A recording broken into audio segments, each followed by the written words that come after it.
Bytes on moneypuzzle.in. For those of you who don't know us, moneypuzzle.in is an online personal finance content platform catering to the money concerns of the young and restless. We are all living in extremely uncertain times and getting used to living life in a way that we haven't done so far, and it's strange, it's unnerving, it's frustrating sometimes, but we're all doing it, and we know that even beyond this uncertainty, when we are out of this period of infection of the pandemic, we'll go out into the world again, but we will be living our lives differently in many aspects. If you are one of those people who hasn't yet approached your finances in a more organized and systematic manner, you may be finding yourself a little anxious on the whole financial front. As nothing happens, as we sit at home, one starts to worry about what next: jobs, pay cuts, all those things weighing in on us. So, one of the ways to do away with that anxiety, to do away with all that uncertainty that you may be feeling in your financial life, is to actually approach it a bit more systematically and look at something called financial planning. Our guest today on Expert Bites is a lady who figured this out very early in her life and then moved on to making it her profession and helping others also figure out financial planning. Khyati Mashru Vasani, a Mumbai-based financial planner and the owner of her venture Plant Rich Consultancy, is joining us on Expert Bites today. Hi, Khyati, and welcome to moneypuzzle.in. Hi, Lisa. How are you doing? I'm okay, but as we were talking last time, all that risk talk that we have in financial services, we are actually right in the middle of that risk happening to us. Correct. So, one of the things that has come forward in this period of uncertainty is the need for proper financial planning, which can, help individuals in managing money, especially in uncertain times like today. Correct. So let me ask you, Khyati, if somebody actually comes to you asking you for a financial plan, what do you do? What is your approach? What is the first thing that you, talk to this individual about? Okay. So see, whenever somebody approaches us for financial planning, and of late since the lockdown, people have all the more realized the value of financial planning. So people whom we've met in the past and, they have not really done anything about finances, we had a lot of them coming back to us saying that now they want to do it. Right. So first thing is we need to understand, like financial planning is not just about investments, of course, but it's like it's a huge canvas. And first thing that I need to understand is where is the client standing right now? Where does he intend to go in life? It's very, very important for us to understand that.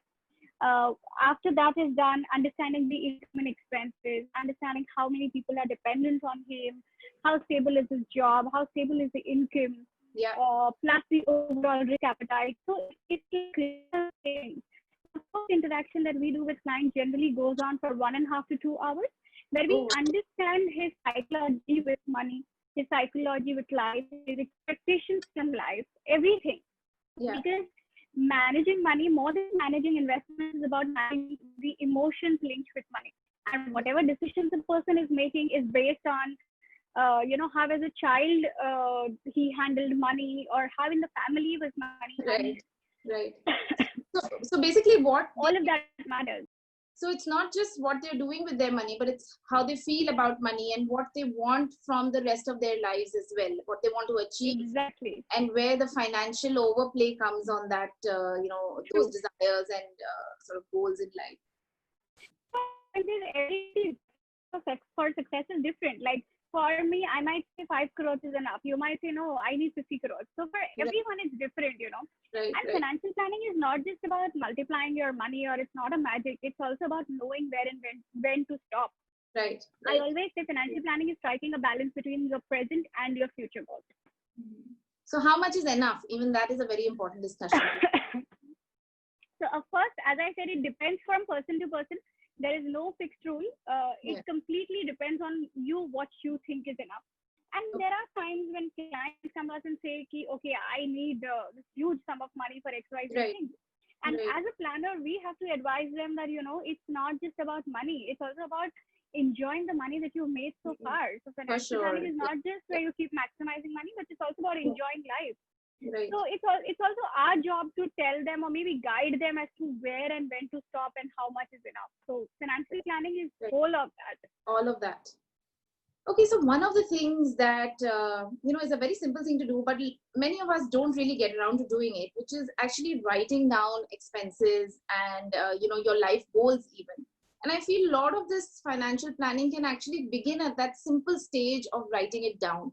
How important is it when you have dealt with your clients, in your experience, how important is this basic step of just writing down expenses or even your goals?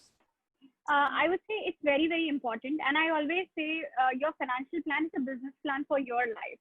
Right. It's like when you're working for an organization, or even if you're a self-employed or you're a professional, I'm sure you would have thought about expanding your business, expanding your practice, and you would always have those plans in writing, right? Whatever expenses your company is making. Like, have you ever dealt with a corporate who would say, I wouldn't name it, but any corporate, they don't say that, okay, this is our goal and let's work towards it. I'm sure they would have your business plan in writing, like, the vision for all the employees, all of them would be aligned with the company's vision. Financial planning is the same thing. It's a business plan of your own life. It's a business plan of your family. Your family has to be aligned with that vision. So it is very important for writing mein ho, and if you're not writing it down, it's just a dream. I think visualizing it, when you just write things down, you can actually see, okay, this is eating out, you go out, you have a good time, you come back and you forget about it. But if you've written down that I spent 10,000 rupees on dinner in one night, then it becomes like, okay, I spent that much in one night, in a few hours. Or if your goal is, is a goal which, I don't know, you want to achieve, if you write it down, you can visualize it better, and that helps you achieve it better. In a sense, at least it's no longer something that you're just thinking about. It's out there on paper, out there in the universe kind of thing. Of course, it's very, very important. Like, budgeting is very important. Every organization, also large organization, they have large budgets. But they are not going to say that, okay, this is what you're given and you just spend it the way you want. This is a marketing budget, just spend it. It's never like that. Each and every rupee that has been put into the budget is to be accounted for. So it's same when it comes to your family's finances. You have to put your budget and you have to keep a track of it. In order to reach your financial goal and to live a life of your dreams, these are the very initial and a very, very basic steps that one needs to take. Okay, Khyati, one more thing that I want to ask you in this discussion is around, in financial planning. When we hear the words financial planning, we are immediately thinking investments. We're immediately thinking, okay, we go to the advisor will recommend where to invest. And if somebody is not ready for that, then they sort of back out of it. But I believe it's, about a lot more than just investing, right? Yeah, true, very true. So, Lisa, investment it's a part of a financial planning. Investment planning is one, yes, it is important and it's a part of it. But other than that, there are many things to financial planning. Like, had someone had a financial planning in place and not even investments in place, the first step that financial planning starts with is having enough emergency funds. Being prepared for uncertainties, the kind of uncertainty that we are in today. Right now, had you had a financial plan, you would have been absolutely fine to face this uncertainty without having much to worry about tomorrow. I think it's also like whether or not you need the emergency fund. It's about anxiety. If you have that cushion, that buffer, you're not anxious about your money and you're not anxious about what the future holds. You're able to through uncertainty in a much more prepared and stable manner. You'll be a lot more at peace. It's like very simple, like markets are down right now. These are the good times that you have to keep your steps going on, like whatever you plan for retirement or kids' education. But if you have your emergency fund in place, you're not really going to stop all of them and you're not going to miss these good periods of buying. But if you don't have those other things in place, then you'll certainly miss these kind of periods. So financial planning, it's a lot more, and it's more about your life than about your finances. It's about living the life of your choice, and whatever you have dreamt of, it's about more importantly making money, making that money grow, and more importantly living the life.